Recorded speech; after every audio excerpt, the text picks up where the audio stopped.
ৰাইজৰ মনত এটা ডাঙৰ প্ৰশ্ন হৈছে শ্যামকানু মহন্ত আৰু সিদ্ধাৰ্থক গুৱাহাটীৰ কেন্দ্ৰীয় কাৰাগাৰলৈ পঠিয়াব পাৰিব জানো কিন্তু ইতিমধ্যে আৰক্ষীৰ জিম্মা শেষ হ'বৰ হৈছে আৰু লাহে লাহে আদালতত তেওঁলোকক নিব লাগিব আৰু আদালতত নিয়াৰ পিছতে ন্যায়িক জিম্মালৈ প্ৰেৰণ কৰিব লাগিব কিন্তু এইখিনিতে কালি এটা সাংঘাতিক কোইনসিডেন্স হোৱা দেখিবলৈ পোৱা গ'ল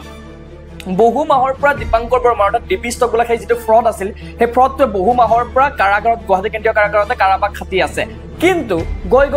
কালিৰ দিনটোত হঠাৎ এনেকুৱা এটা ঘটনা সংঘটিত হ'ল যে ডিপি ষ্টকৰ ওপৰত অৰ্থাৎ দীপাংকৰ বৰ্মনৰ ওপৰত হেনো আক্ৰমণ হ'ল হত্যাৰ চেষ্টা চলোৱা হ'ল আৰু GMCHলৈ লৈ অহা হ'ল GMCHত যেতিয়া আনিল তাৰ পাছত ছুপাৰিনটেণ্ডেণ্টে আকৌ কৈছে যে দীপাংকৰ বৰ্মনৰ শৰীৰত চুৰিৰ কোনো ধৰণৰ আঘাতেই নাই কথাটো কিন্তু নোট কৰিবলগীয়া চুৰিৰ আঘাতে নাই এপিনে আকৌ কিন্তু দীপাংকৰ বৰ্মনে কৈছে যে তেখেতক হত্যাৰ চেষ্টা চলোৱা হৈছে এইটো কোইনসিডেন্স বুলি ক'ব লাগিব কোইনসিডেন্সে হয় না জি হওক কালিৰ দিনটো এটা কোইনসিডেন্স হ'ল যে কেন্দ্ৰীয় কাৰাগাৰ গুৱাহাটী কেন্দ্ৰীয় কাৰাগাৰ মানে সুৰক্ষিত নহয় তাত যিকোনো মুহূৰ্তত হত্যা কৰিব পাৰে তাত যিকোনো মুহূৰ্তত আক্ৰমণ চলিব পাৰে এটা যদি এই কথা সঁচা তেন্তে গুৱাহাটী কেন্দ্ৰীয় কাৰাগাৰৰ কুপলাচৰক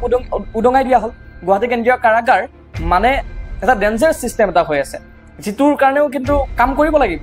এইটো ভাল কথা নহয় যদি এইটো সঁচা যদি মিছা তেন্তে কি হ'ব পাৰে এতিয়া কথাটো হ'ল যে এই ঘটনাটো হোৱাৰ লগে লগে নিশ্চিতভাৱে শ্যামকানু মহন্ত আৰু সিদ্ধাৰ্থৰো প্ৰাণৰ ভয় থাকিব কিয়নো তেনেস্থলত এতিয়া প্ৰশ্ন হৈছে যে শ্যামকানু সিদ্ধাৰ্থই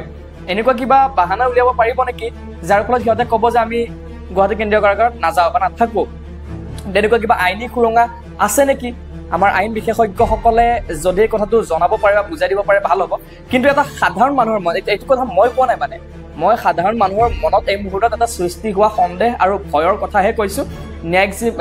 আৰক্ষীৰ জিম্মা শেষ হ'ব হৈছে ন্যায়িক জিম্মালৈ প্ৰেৰণৰ সময় আহি পৰিছে লাহে লাহে শ্যামকানু সিদ্ধাৰ্থক আৰু তাৰ মাজতে কালিৰ দিনটোত এটা সাংঘাতিক কোইনসিডেন্স হৈ যোৱা দেখিবলৈ পোৱা গ'ল এতিয়া আপোনালোকে কি ভাবে কি হ'বলৈ গৈ আছে বা কি হ'ব পাৰে